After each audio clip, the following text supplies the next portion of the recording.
అన్న బ్రేకప్ నుంచి బయటకు ఎలా రావాలి, ఇంకా మర్చిపోలేకపోతున్నా, చాలా బాధగా ఉంది. How to overcome that?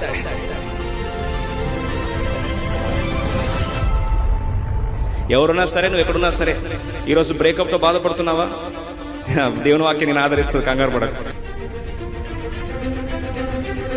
నీ స్నేహితుడు నిన్ను తయారు చేయలేదు, లేదా నీ స్నేహితురాలు నిన్ను పుట్టించలేదు, ప్రాణం పెట్టలేదు, నీకు రక్తం కార్చలేదు.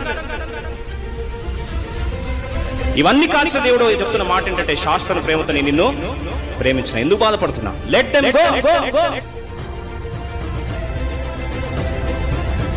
ఎవరు వెళ్ళిపోతే వెళ్ళిపోని, వాళ్ళ కొరకు ఎందుకు బాధపడుతున్నావు?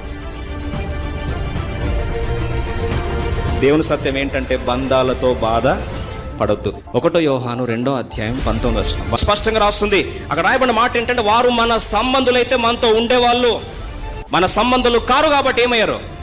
వెళ్ళిపోయారు.